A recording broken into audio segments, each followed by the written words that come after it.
everyone, welcome back to In Out Delete, the show review of both new and older movies. This is Gino. This is Robert O. This is Ricardo. America. And Gio. Three men with O's. Okay, guys. Seems like, well, so far we're doing good. We're in quarantine. I was just wondering, Gio, what have you watched this week? What you been watching besides sports? Please tell me it's not sports. I watched. I know it's an older movie. It was on TV and it was late, so I just decided to stay and watch it. Was McFarlane? That Sports movie? Are you fucking serious? Wait, what is that? Is a Kevin Costner movie where he moves to a small town in like Central California. So he starts a cross country program there, and he coaches these kids, and they get laughed at because it takes place in the 80s. So because they're brown kids, they work in the fields and all that stuff. They get laughed at because they're all Mexican. It's one of those feel good movies where like. But it's another. No, it's another white knight movie. White savior movie. Yeah. Yeah. But it's based on true events. Like Of course it is. Yeah. But it's one of those it's one of those kind of movies where like you're rooting for like for the underdogs, and then you're like. Cry? Would you cry? A bit. What'd you do, Ricardo? What have you watched? I was watching fucking Selena. Remember that movie? I have to. Oh, Selena's. Yeah. Another historical movie. Selena. Anything for Selena's. Yeah, and I was paying attention, I was really into it. And you know that the mom, Selena's mom, she has another kid, another girl, And she's like, hey, Selena, come here. I'm gonna teach you how to dance. Hey, Selena, come here. Not you. Yeah. Not you, girl. Yeah, because she's the chubby one.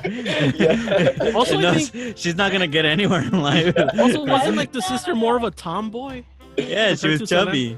She's chubby as fucked up, man. Yeah. I was like watching it like, damn, that's a little mean. Why? It's another girl there, Give her a little bit more support. So what about you, Robert? What have you watched? I finally started watching Watchmen on HBO. Ooh. The show based on that comic book. I gotta say, I'm actually a fan. I know I'm in the minority. I'm a fan of the Zack Snyder's Watchmen movie. Yeah, but this show fucking blows that shit out of the water, man. I'm only like 5 episodes in, and man, it's so good. Yeah, that's what I've heard about it. Yeah, this is so much better. It's like doesn't even care. I still love the movie, but like it's just on another level. America, what have you watched? Nothing really, just Selena.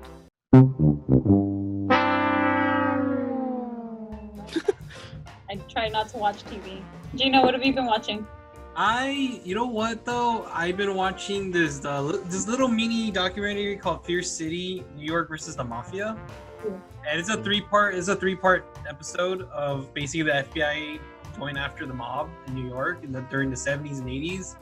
It's pretty interesting because it's basically going based on the audio tapes they recorded throughout, the process of investigating, and they kind of like go through the best parts of those investigations and just, well, this is what happened, and then so it's pretty interesting how the FBI are kind of sneaky, and you never think they will do such a thing to like try to get into their houses, their cars, whatever. They're like kind of fucking clever in a way. I enjoyed it. Robert, what did we watch this week? Our new movie this week is available on Hulu for free if you pay. If you already subscribed. Yeah, if you happen to pay for Hulu, it's free. But it's called Palm Springs, and it stars Andy Samberg and Christine Milioti. Okay, close enough. Yeah, that girl. And it's directed by Max Barbacoa. I swear that's how it's spelled. Barbacao. It's about like it's a lot like Groundhog Day, where the characters are stuck in like a time loop, like every day kind of repeats itself. And Andy Samberg has been stuck in there for an untold amount of time, and Christine Milioti's character gets stuck there with him, and the movie's about like them living in that time loop and then trying to get out. Ricardo, what did you think of this movie? I didn't know what the movie was about, so I came in just watching it, and then like at the beginning I was like, fuck, I didn't even know that guy came out, Andy. Andy Mhm. I Samberg. don't like that guy. Right. Yeah, I don't really like him. I was just like, fuck, damn, that was annoying. Fuck, we're gonna really watch this bullshit. But then like, after a while, it started getting kind of funny. So it's funny, point right here, funny, and then it starts getting serious, and then starts fucking it up. So I'm an out. Yeah. So what about you, Gio?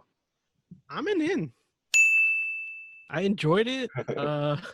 Yeah, like Robert said, it's like a modern day Groundhog's Day. Hmm. Yeah, it was funny. I didn't hate my time watching it.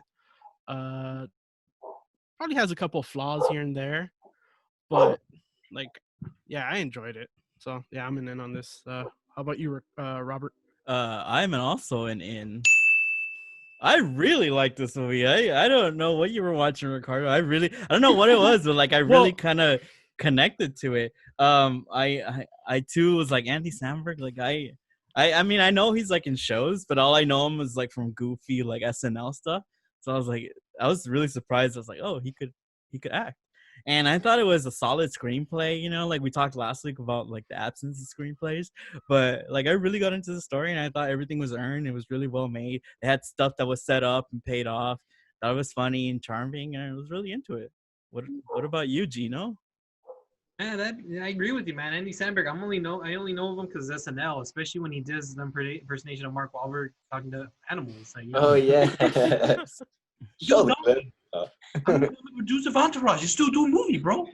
So watching this movie at first, I thought I was gonna like it just because it kind of started off meh to me, and then but the movie proceeded. I actually started liking it. So I'm definitely in it.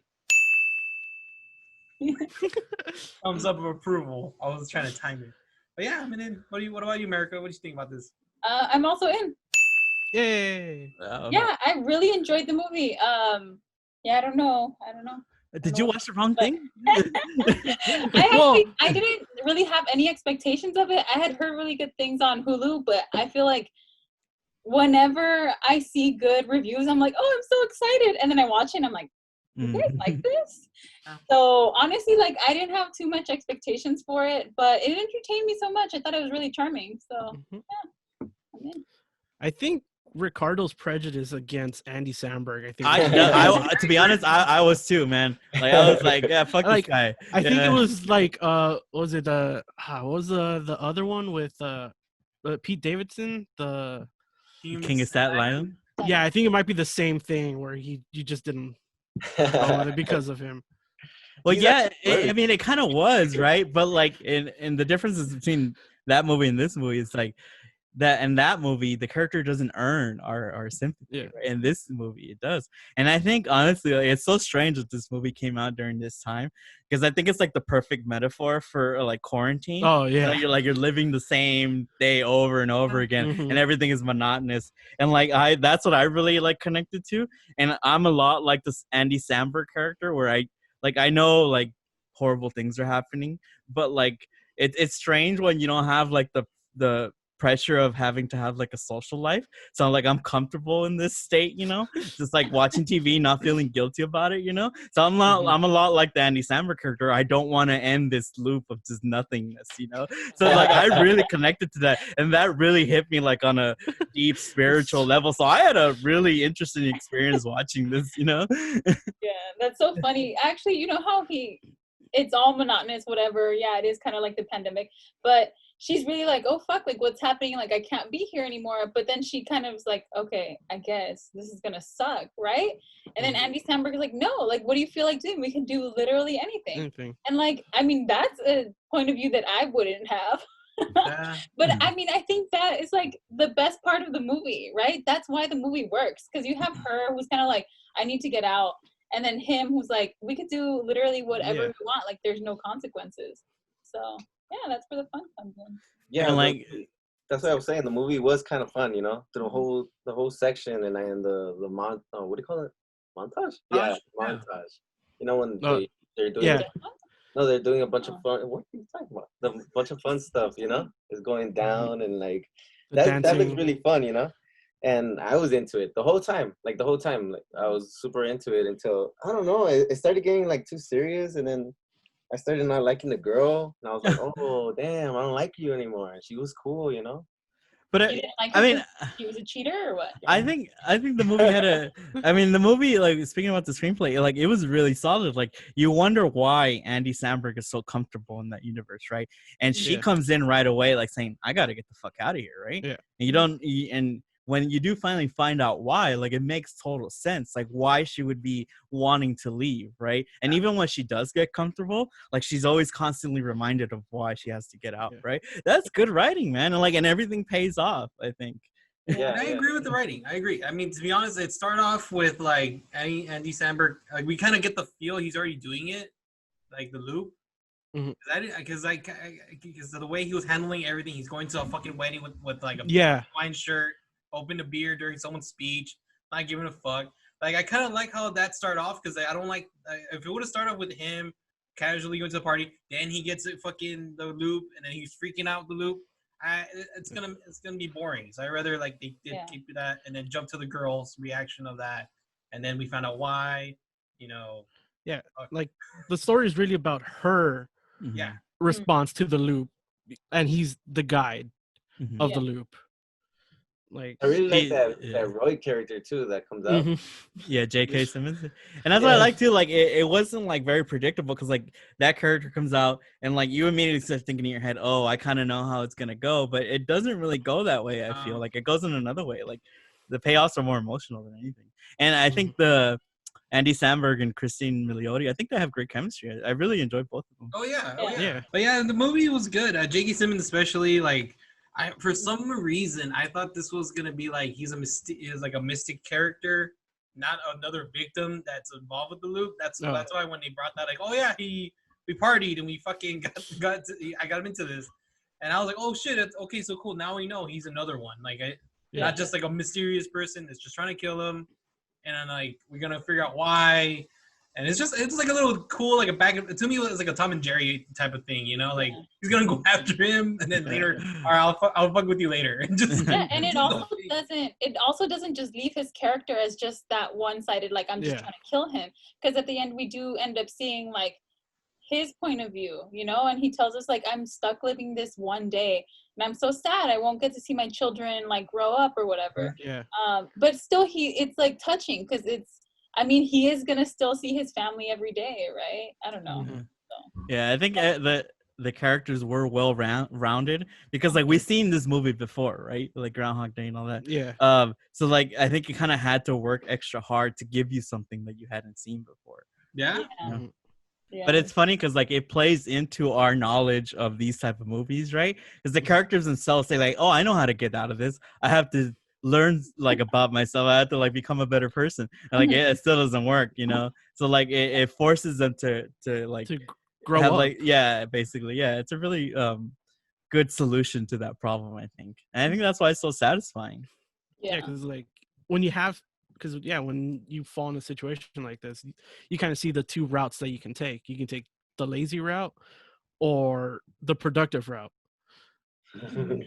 I'm totally Andy Samberg, man. Like, I'm staying in there. Fuck that shit, man. I'll probably stay in there. Fuck that. Yeah, I'm cool, dude. Honestly, now that he has her, because she didn't want to like him because she didn't want to stay there. But if they were both in the agreement, like, all right, this is how we're gonna live our lives, like, how fun, right? True, but then again, like, she does have that real personal reason why she can't stay there, you know, and then you understand why. Like, in a way, you do want them, because like they kind of like fall in love relatively quick, right? And like you buy it, and it's like, oh, why not staying here, right? It's like the perfect world to live in, right? Yeah. And I think you have that reason, and that's what makes it such a good screenplay. It's like you can't stay in here, you have to get out, you know? Yeah. What about like, you know how he's been there for so long? You stay there for so long. There's a point where you could get over it, you know? Like, this happened. So. Yeah, probably. Andy Samberg was over it at the beginning, right? He's just like, but every day at the same time, like, they don't even say how long he's been there, right? No. So I think the screenwriter, I think, did mention it like in an interview or something, that, spoiler alert, 40 years. Oh shit. Oh my gosh. Like, but I think it kind of going back to, would you still live it? We have to think about the restart points that's what you have to live with. Mhm. And hers was a lot worse than his Yeah. restart It could have point. been way worse if she, if like she's a female, So at the end of the day, like, and Good thing. considering the Yeah. and considering also the reach. Yeah, it's like He's I what thought if- of that too. Yeah. Only girl on the podcast, and I didn't think about that. Yeah. But it's like, imagine she was on her period. Oh, that would suck. Oh Yeah. shit! That'd be a good enough reason to get the fuck out of Yeah, there, man. for sure. Yeah. I did think of that too. So, Ricardo, given everything that we discussed and how enthusiastic we've all been, does that kind of change your mind of what, or are you still like holding firm? Like, because I still don't really quite understand why you didn't enjoy this. I know. Well, I guess because like the other half, when It was got getting- too real for him. That's Yeah, why. I guess it did. But I mean, like a movie has to have like conflict, right? yeah. I mean, you're a lot like the Andy Samberg character. You just want to be like, oh, in the first act, like, oh, That's I why wanted to live- I wanted to It live- got too real for him, just like Andy Samberg, Yeah. and he But yeah, didn't want to you're move right. on. because it is a solid screenplay, and then the characters were cool, all of it funny too. That's why I said everything was funny. Since it was getting too serious, it was kind of giving me like the heebie-jeebies, So, like you said, it was getting too real, and it was kind of getting to me like, I wish. He's like, oh no, commitment. Oh no, having to own up to my mistake. So, no, having to grow up. Oh my God. but I guess because it is like a movie, so yeah, and then like it is fun. Like I know people will have fun watching this shit, and it's only an hour and a half long. you know what? Yeah. You're right. So It is. solid, yeah. Yeah, it is solid. Fuck it. Let's change it. Oh, Oh, Yeah, I knew it. so it's a sweep. It's a sweep. That's Yeah. sweet. Honestly, it's probably one of the better streaming movies you'll see. Like I can't, we've seen a lot of crap, obviously, but this is really, really, really good. Yeah, especially for a comedy. Because Mhm. I mean, most of the Netflix or Hulu or Amazon originals are comedies, right? Mhm. With like people you don't know and like all that stuff. But this one is like a very solid movie for like Hulu. I mean, so I think the consensus is this is a really, really good movie. Maybe it has like it takes you in unexpected places, maybe uncomfortable places, like for a comedy. Maybe that's where Ricardo didn't, like, respond to it as well as we did. But by like far and away, best movie I've seen in a while, at least new movie. Yeah, and then Yeah. it's short and it's not expensive like the others. So It's free. How many men do you think it's worth? How many lives? There's nowhere we can hide except in each other.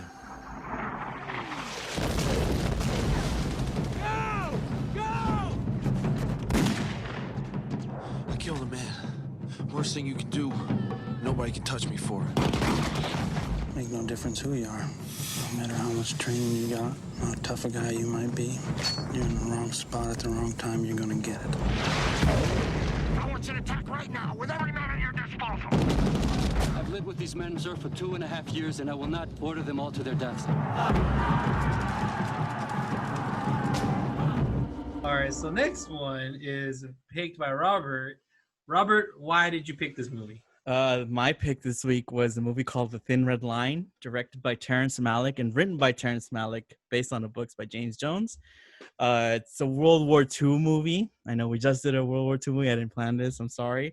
But this one is about the Pacific Theater. It's about a group of soldiers, a company, C Company, as they take the Guadalcanal Island. I mainly picked it because I've been wanting to pick Terrence Malick, one of my favorite filmmakers. I've been wanting to pick a very unique filmmaker. I've been wanting to pick one of his movies for a while since we started this. But I didn't like, I could have picked any number of his movies, but I picked this one because it's the first one I saw of his. And it's an interesting movie for me because this movie came out in 1998. Okay. And I don't know if you guys know this, but another war movie also Mr. came out in Ryan? 1998. Saving Private Ryan came out in 1998. OMG. When I was 10 years old when I saw Saving Private Ryan, and it fucking blew me away. Like I loved it. Like I wanted more. And so I was watching all these war movies, and then I saw this one, And at that age, I wanted everything to be like Saving Private Ryan, right? Mm-hmm. And now that you guys have seen it, this is the complete opposite of what that is. And I was like, what the fuck is this, man? Like what? Like trash when they fucking turned it off. Like I hated it. I hated it. Yeah. And as I got older, as I started getting more into like film and started realizing that it's more than just like entertainment, that it could be like kind of like an art form. Like I started to think about this movie because even though I hated it, it kind of stuck with me a little bit. Like I always thought about it. I was like, why? You know, why did this movie kind of stick with me? And why do I think about it so much? So then I went back and like now I'm like 18 or 19 or something. I went back and watched it and it just like blew me away. Like I saw it in a completely different light. And now it's one of my all-time favorite movies. Like I absolutely love it. And I could talk about this movie and this director for a while, but I'm kind of curious of what you guys think because I know it's not like the most accessible movie. But let's start with Gio. What did you think of this movie? It's too long. it was too long. I think this one. All right, I'm gonna go straight up. I think I'll give it an out. It's shot nice, but like it to me it was kind of missing. I think for me on this one, I think it was missing the character development. Like I didn't really care too much about these characters. Like, and it's weird because there's a lot of names in this movie, but you don't really get to know them. Like it seems they're almost cameos to a certain degree. And like I think that's what I needed. I think in this movie a little bit more. It just didn't work for me for some reason.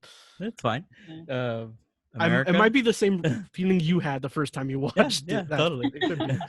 America? I'm kind of curious of what you thought. I have to go with Gio and say that I'm out. I'm not deleting because I think this movie, I really like that although there isn't much character development, we do delve into like everyone's thought process during this whole war, and you see a lot of characters' point of views. So I really appreciated that, and it also is a very nice looking movie. But honestly, the length, I just couldn't get through it. I'm like a little kid with ADD. I can't even watch movies at home. So like, you know, this was definitely not the way to watch this movie. So that's why I have to be out because it was almost 3 hours long, and I couldn't sit through it like standing still. So yeah. Ricardo? Ricardo. Insert guitar solo here. What was I gonna say? You know, the same thing. So the movie's really good when it comes with the action and even the whole story. How like what she said, how you could see people's perspectives, and it's really like it's really dark actually. And I was really feeling sad, and I was just like, whoa, shit, Robert, why are you making me so sad? You know, but overall though, the character development part did bother me a little bit because you kind of want more, you know. And then it's long, but it didn't feel that long for me. I don't know why. It was just like cool length for a movie. And I wish I watched it in theaters, and it sucks that it came out that year because it got completely ignored. You know, Spielberg's making a fucking war movie. Boom. You're again. So overall though, I'm still in. Yeah, that's cool. It was enough for me. You know, the actors though, that part. There was a lot of actors in that. Yeah, well, I'm saving a lot of stuff from like. I could talk about this movie for hours, but Gino, what did you think? Before I say anything, Robert, you're an in, right? Because you didn't say anything. I just want to make sure. I just want a confirmation. You're in, right? You're totally in, super in. In. Okay, smart ass. Sorry, I didn't realize I didn't say it. But I am in. I wanted to be an out. I almost gonna be actually. At first, I was gonna delete it when I was watching it, but it went from out to in, so I went backwards. The reason is I almost went out is because it was too fucking long, and I heard it was gonna be longer than that from the original cut. Yeah, so like I was saying, like it was too long. Like I'm not gonna lie, Robert, I did keep checking on my phone to see to see how like you know what? I'm not gonna lie, I got distracted in some scenes because there's some scenes that was just too long to get over with, too much dialogue, and the narration. I'm trying to follow who's who. And Yeah. and I'm trying to, because I thought it was Jim Caviezel. Jesus Christ! All right, I thought it was him the whole time. I thought it was his movie because we start off with him, with the kids. He's playing with the kids. He's in this village, and then whatever. And the action scenes were up to par. They're okay. Not as good as Steven Spielberg's Saving Private Ryan action, but like I said, that's what kept me in was like the fact that we see Sean Penn doing his acting. Well, it's Sean Penn, guys, just joke. Like seeing Sean Penn, like he's doing his thing. I used to make a joke. I used to say, like, when I was telling people about this movie, like, name any male actor, he's probably in this movie. Well, I didn't double check, but that was Jared Leto, right? Yeah, that was Jared Leto. Okay. Singer from 30 Seconds to Mars is in it. To be honest, I kind of expected this reaction, and the reason why I want to pick a Terrence Malick movie because his movies are pretty much every single one of his movies are like this, and it's not this movie is not a traditional narrative, right? Like Saving Private Ryan. It's like we have to go save this kid, right? And that's the plot of the movie. Terrence Malick movies aren't like that. They're more of a feeling, like a stream of consciousness, Okay. They're called like tone poems a lot. But you look at something like just last year, Once Upon a Time in Hollywood, right? Mm-hmm. It has a lot of characteristics like this, right? Like really not a lot's happening. The plot it's not really about anything. It's more about characters kind of like flowing through a stream of time, right? It's like the day in the life of these different characters. Yeah. Everybody loved that movie because it was Tarantino. Tarantino is really inspired by Terrence Malick. One of his movies, I think the first movie he wrote, True Romance, is directly inspired by Badlands, Terrence Malick movie called Badlands. Like if you watch that movie, then you watch True Romance, you'll see the connection. So like I think yes, if you're looking for a standard like movie that's like A, B, C, of course you're not gonna like something like this. But if you could think of movies as something more, and I think like because the movie's very philosophical, right? And I don't want to sound like kind of pretentious, but it's like a very introspective, like the soldiers is like, why, what is this?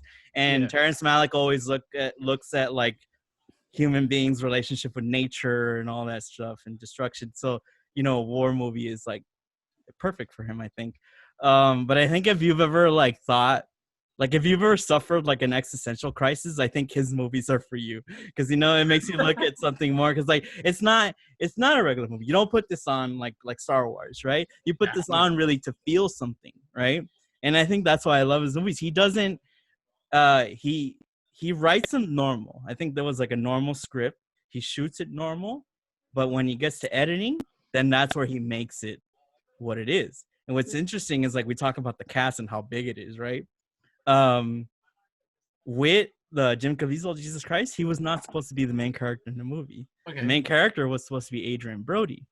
What? Character called Five. And if you notice, he said he has like one line in the movie. Yeah. He completely cut him out. He has like a cameo in the beginning, and then at the like towards the very like the end is like, oh, there he is again. Because like they kind of get split amongst because they're trying to take over this base. They kind of get sent split into like little different groups. You try to do whatever they're doing. Yeah, and you don't see him until the end. How is man? How does that work? Yeah, so that's what he basically like. Before we came on here, I was watching one of the bonus features on the Blu-ray, and the editors. There was 3 editors on this movie, and they're talking about like the process. And I think the first time they cut it traditionally, like as a regular movie, and that's the 5-hour cut that we're talking about. And then Terrence Malick is more like trying to find feelings, like emotions in the movie. And like I always thought like of movies, I mean, we're all kind of aspiring filmmakers, right? As like a living, breathing thing, like it constantly changes, right? What you write is not what you shoot, and what you edit is not what you shot, right? Mm-hmm. So like that's fascinating to me, and to find something else like of what it can be. Like, these movies did grow on me. It's not like I watched them and I just liked them immediately. So, and if you don't like war movies, he does have other types of movies that you might, like. They're all like this. They all have narration. Dude, people walking and wandering and stuff. I guess the movie did its job. I should have like watched it like 1 hour segments or something so I can take it in, because I did overall enjoy the movie. But yeah, I don't know, because it is like you said, it is a tone poem movie. And I don't know, like we don't even see. I don't know. We're not out here to win the war, really. were just like trying to survive it as the soldiers themselves. So that was a really nice, I don't know, I really like that. And I really like those scenes when they're about to, like, they're gonna go in battle, you know. So like those scenes where you're like everybody's just ready and fucking nervous, freaking out. Yeah. Everybody's freaking out, dude. Yeah. Okay, so let's talk about this scene that I kept calling, oh, like, America, you're gonna come out right now. You're gonna come out, and then he finally comes out. I know it's messed up, but it's fucking Woody Harrelson.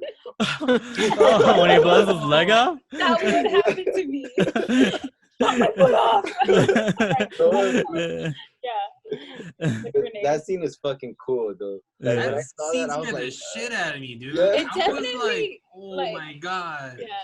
That look in his face when he pulls it and he sees the pin, he's like, fuck, and he just throws him. He doesn't even have a reaction of fuck. He's just like, what happened? What did I do? What do I do? It's not even fuck. It's just like, can I get out of here? Yeah. But this whole movie, every time I see war movies, but like this one was, it was really good when they show like the little details of like how people react and what they're saying and everything that's happening, even with the Asian people too. You know how like people are praying, people are fucking meditating, people are crying too. It's just like the little details. It's like, I'm pretty sure, because it's a book, right? So maybe like this is like real things that probably people saw, you know, and then they wrote about it, and then. Yeah, it's the book is based on the writer. He was in that like battle. He was a soldier and he wrote about it. And like the book is, from what I've read, is very detailed. Like, so a lot of those things making the movie, Terrence Malick just gives it that, like, you know, philosophical edge. You know, because you get the like the whole movie is like I think you mentioned it, Robert. It's like intertwined between like nature and these battles. So you get like the beauty of nature, yet you have humans like willing to just kill each other. That's like just for pretty much for land back in World War II. Yeah. But I don't know. It's still too long.